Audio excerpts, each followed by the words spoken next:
दोस्तों, वाराणसी से छोटी हवाई उड़ानें भी हैं और बड़ी बड़ी उड़ानें भी यहाँ से संचालित होती हैं। वाराणसी देश का प्राण तत्व है, बाबा विश्वनाथ की नगरी है और यहाँ से बाबा के दरबार से सीधे गोरखनाथ धाम तक यानी गोरखपुर तक की सबसे कम दूरी की हवाई उड़ान भी शुरू हो गई है। हम इस समय हैं देश की प्रथम air traffic controller civil aviation में जिन्हें शामिल किया गया था। ऐसी हैं हमारे बीच जो मैडम हैं, जो इसकी अधिकारी हैं, अरेमा मैडम, अरेमा सान्याल जी, नमस्ते। नमस्ते। इंदौर से आप यहाँ आई और वाराणसी में काफ़ी कुछ अच्छा है, तो यहाँ की सबसे छोटी उड़ान होगी वाराणसी से गोरखपुर की? ये आप सही बोल रहे हैं, क्योंकि उत्तर प्रदेश में हमारा लखनऊ और बनारस का कनेक्टिविटी पहले से था। अभी गोरखपुर का प्रथम बार इतिहास में मैं कहूँगी प्रथम बार जो है शेड्यूल फ्लाइट का कनेक्टिविटी हुई है और बाबा विश्वनाथ धाम का जो तीर्थ है गोरखनाथ के तीर्थ के साथ जुड़ गए। साथ ही साथ मैं आपको विनम्रता के साथ एक चीज़ और कहना चाहूँगी, मैं प्रथम महिला एयर ट्रैफिक कंट्रोलर के रूप में बोल सकते, क्योंकि पुरुष तो पहले भी थे। ये इसलिए कहा जा सकता है क्योंकि मेरे पहले जो महिलाएं एयर ट्रैफिक कंट्रोल के फील्ड में ज्वाइन किए थे वो मेरे से पहले ही छोड़ दिए थे। अच्छा। मैं वो महिला हूँ जो ज्वाइन करने के पश्चात 1989 में अभी तक जो है मैं कंटिन्यू किए हुई हूँ और मेरा 1.5 वर्ष और सर्विस है, तो पूरी सेवा काल जो है पूरा करते हुए मैं आप लोगों से विदा लूँगी। मैडम, कारण क्या था? महिलाएं आई, जोश के साथ आई, उनकी प्रबल इच्छा रही होगी कि इस क्षेत्र में भी हम अपना लोहा मनवाएंगे, कारण क्या था चली गई? ये जो हमारे एयर ट्रैफिक कंट्रोल का जो फील्ड है उसमें टफ ड्यूटी होते हैं, शिफ्ट ड्यूटी होते हैं, मॉर्निंग का पारी, दोपहर का पारी, रात्रि का पारी, और आपका डिसीजन मेकिंग जो है 1 सेकंड में होना होता है। एक सर्जन अगर ऑपरेशन के दौरान गलत करते हैं तो एक ही मृत्यु होती है, लेकिन एक एयर ट्रैफिक कंट्रोलर अगर गलत डिसीजन लेते जो तत्काल लेनी होती है, क्योंकि जहाज़ जो है रफ्तार से चलते हैं और आपके गलत डिसीजन अगर होने से 500 इंसान एक साथ, 500 व्यक्ति एक साथ जो है ना मृत्यु हो जाते हैं। तो ये बहुत ही स्ट्रेसफुल, तनाव भरी कार्य है। दूसरी पृथ्वी के अंदर ही माने जाते हैं कि सबसे तनाव भरी है, तो हो सकते है उस टाइम जो है इतनी तनाव भरी कार्य किसी करने की रुचि नहीं होगी, लेकिन मुझे ये कार्य बहुत अच्छा लगा। मुझे हमेशा ये लगता है कि तनाव जो है अगर है तो हम भी बने हैं कि वो तनाव को जो है हम सॉल्व करें, समाधान करें, तो मुझे अच्छा लगा और मेरे बाद में बहुत सारे महिलाएं इस कार्य में अभी जुड़े हुए। दोस्तों, रनवे से लेकर के यानी जहाज जब दौड़ेगा ट्रैक पर, उसके बाद फिर उड़ेगा, उड़ान से लेकर के और उतरने तक संपूर्ण जिम्मेदारी एयर ट्रैफिक कंट्रोलर की होती है। क्या क्या सावधानियां? देखिए, एयर ट्रैफिक कंट्रोल में 3 जो है ना बहुत इम्पोर्टेंट बातें होती हैं। सेफ्टी, अर्थात सबसे प्रमुख क्या होता है आपका संरक्षा, आपकी सावधानी, फिर नियमितता, ऑर्डरली, फिर आखिरी क्या होता है एक्सपीडिशियस, अर्थात आप जल्दी से एफिशिएंटली कहीं पहुँचे।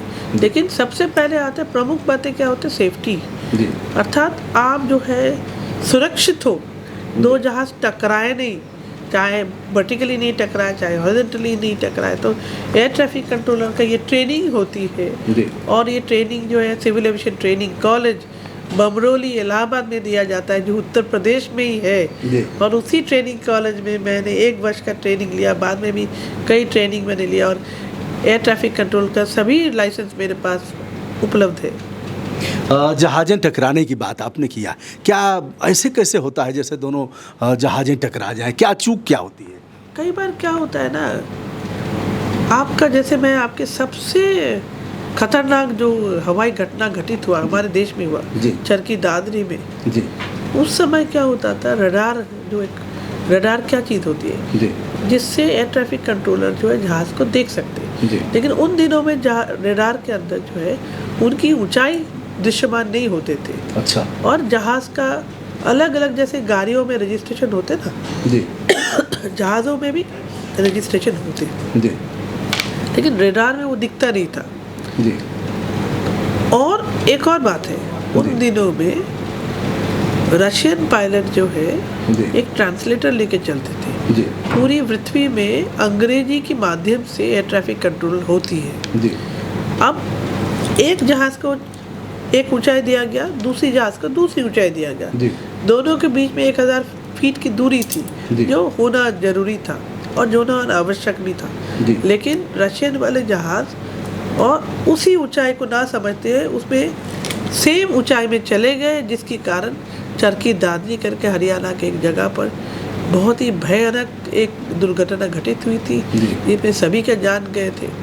उसके बाद 3 चीज़ हुई पृथ्वी में। जी प्रथम चीज़, अंग्रेजी भाषा के पर्याप्त ज्ञान अगर नहीं है तो आप एयर ट्रैफिक कंट्रोल का लाइसेंस आपको नहीं मिल सकता। जी दूसरी, रडार का जो विकास किया गया, जहाँ पे कंट्रोलर को ऊंचाई दृश्यमान हो और जहाज़ का वो 4 अक्षर का यूनिक कोड भी दृश्यमान हो। जी तो ऐसे तरह तरह के जब घटनाएं घटित होती हैं तो एक शोध होते जी। कि उस घटना पुनः ना हो, हम क्या करें, जी। और पूरी पृथ्वी में उसका लागू होता है। जी और एक विशेष बात और है, पृथ्वी में जी 2022 जी बड़े विशेष वर्ष है, जी क्योंकि इस वर्ष में एयर ट्रैफिक कंट्रोल का शताब्दी वर्ष है। मानव जाति जो है 100 वर्ष पूरा कर चुके इस वर्ष में एयर ट्रैफिक कंट्रोल करने का, अर्थात 1922 साल में जी। प्रथम बार जो है सिविल एविएशन में, अर्थात सिविल एविएशन में नागर विमानन क्षेत्र में जी। पब्लिक जहाज़ों में जी एयर ट्रैफिक कंट्रोल हुए, जी और इस वर्ष में 100 साल पूरा हुए। तो इसलिए तरह तरह की जगह कार्यक्रम किया जाता है रहा, और हम भी सोच रहे, क्योंकि हमारे भी 75 वर्ष पूरा हुआ आज़ादी की, जी। महोत्सव मना रहे। जी। तो भारतीय नागर विमानन क्षेत्र में एयर ट्रैफिक कंट्रोल की क्या योगदान रहा, हम बनारस एयरपोर्ट में भी कार्यक्रम करेंगे। जी मैडम, 3 सेवाएं हैं यातायात की। एक तो सड़क परिवहन है, दूसरा जल परिवहन है, और तीसरा गगन मार्ग से यात्राएं होती हैं।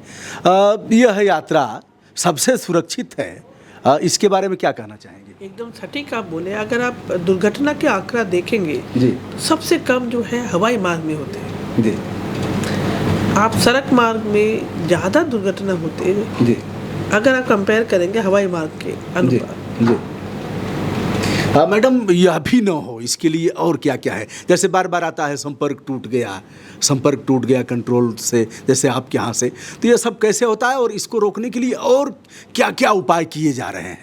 देखिए, अभी जो है पूरी इंडिया का जो एयर स्पेस है जी उसको रडार के द्वारा जो है ना मैपिंग कर दिया गया, अर्थात कोई भी जगह नहीं छोड़ दिया गया जहाँ पे जो है ना दृश्यमानता नहीं हो, जी एयर ट्रैफिक कंट्रोल देख सकते हैं। इसी तरह से VHF अर्थात वेरी हाई फ्रीक्वेंसी रेंज, जी ताकि सुनने की और बोलने की जो एक परिसीमा जी। है उससे भी पूरी इंडिया को मैपिंग किया जा रहा है, जी। ताकि कहीं ना कहीं कोई गैप नहीं हो। तो अभी सीमलेसली जहाज़ जो है एक जगह से दूसरी जगह जा सकते हैं। और अभी तो मैं ये कहूँगी कि बहुत सारे ऐसे हवाई अड्डा का विकास हो रहा है हमारे माननीय प्रधानमंत्री जी के मार्गदर्शन में, नेतृत्व में, जी। कि आम आदमी गांव से भी अभी बहुत जल्द जुड़ने वाले जी। हैं। हमारे उत्तर प्रदेश में आप देखिएगा, कुशीनगर के बाद आजमगढ़, मोहितपुर, ये सब भी विकास किया जा रहा है। तो खूब सारे हवाई अड्डा हर जगह पे अभी जुड़ेंगे। और दरभंगा देख लीजिए कैसे विकास हुआ, बहुत सारे हवाई, देवघर का विकास हो रहा है, जो बैद्यनाथ धाम है वो भी एक तीर्थ भूमि है। और मान लीजिए बनारस के साथ अगर जुड़ जाते, अभी हम लोग बनारस के साथ देखिए गोरखनाथ जुड़ जी। गए, वैष्णो देवी जुड़ गए।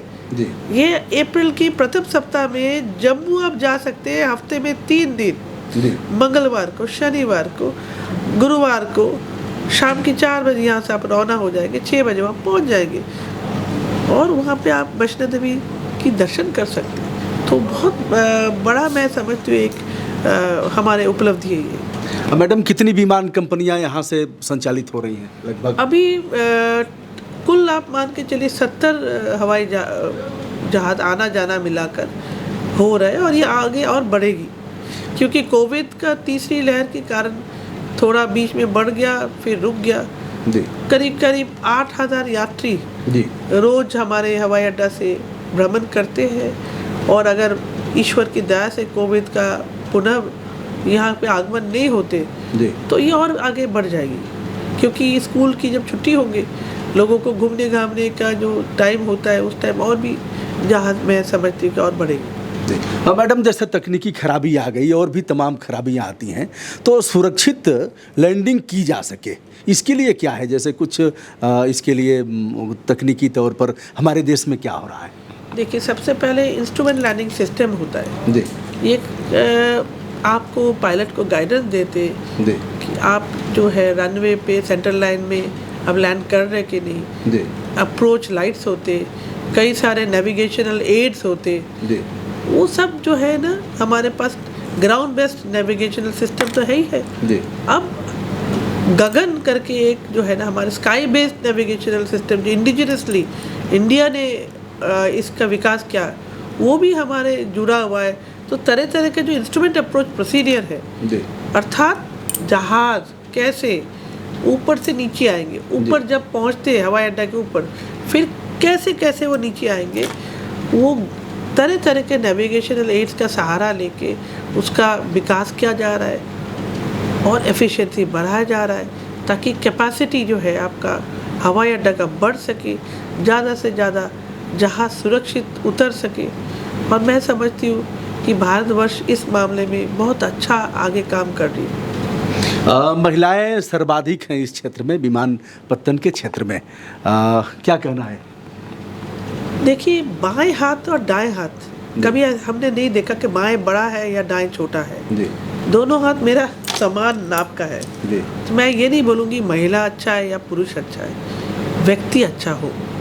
नहीं, जैसे रुझान उनकी लगातार इस क्षेत्र मैं में। कंप्लीट कर लूँ। जी किसी भी फील्ड पे जी व्यक्ति जो है जी वो अच्छा होना आवश्यक है, जी। चाहे वो महिला हो चाहे वो पुरुष हो। जी जैसे हवाई जहाज भी उनका बाएं जो पंख है वो जी। छोटा नहीं होता, दाएं पंख भी बड़ा नहीं होता जी। है, समान नाप का पंख होते। जी इसी तरह विमानन क्षेत्र में जो व्यक्ति जुड़े हुए, जो सेवा में लगे हुए, उनकी ज्ञान, उनकी तत्परता, उनकी एफिशिएंसी सब जब एकदम सटीक हो तो ही विमानन क्षेत्र आगे बढ़ सकती। और इसके लिए हमारे नागर विमानन क्षेत्र में जी। कई सारे ऑडिट होते, टेस्ट होते, ट्रेनिंग होते, जी और हम लोग एक वर्ल्ड स्टैंडर्ड एविएशन सर्विसेज दे पा रहे हमारे नागर विमानन मंत्रालय की मार्गदर्शन में।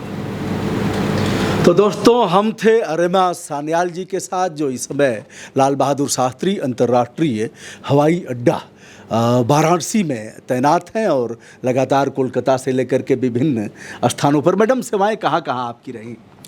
मैं देखिए ज्वाइन तो किया मैं दिल्ली क्षेत्र से। अच्छा। ट्रेनिंग जैसे मैंने बोला 1 वर्ष में इलाहाबाद रही, क्योंकि हमारे civil aviation training college Allahabad में होते।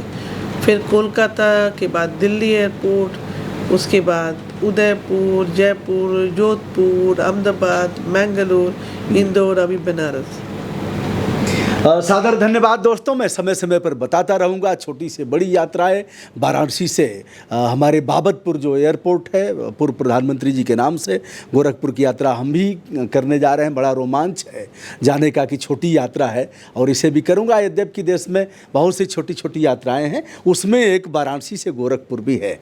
बिल्कुल बिल्कुल। मैडम, यात्रियों के लिए क्या, जो सम्मानित यात्री हैं उनके लिए क्या कहना चाहेंगे? मैं ये कहना चाहूँगी कि यात्रा का आनंद ले। जी। पहले तीर्थ होते थे पुराने ज़माने में पैदल चलकर, जी। और आप ही जो है माननीय प्रधानमंत्री जी के मार्गदर्शन में आप हवाई यात्रा करते हुए तीर्थ कर रहे जी। हैं। मैं शुभकामनाएं प्रदान करती हूँ, आप सबको नमस्ते कहती हूँ और हर हर महादेव। सादर धन्यवाद मैडम को, और आपको भी बहुत बहुत शुभकामनाएं। धन्यवाद।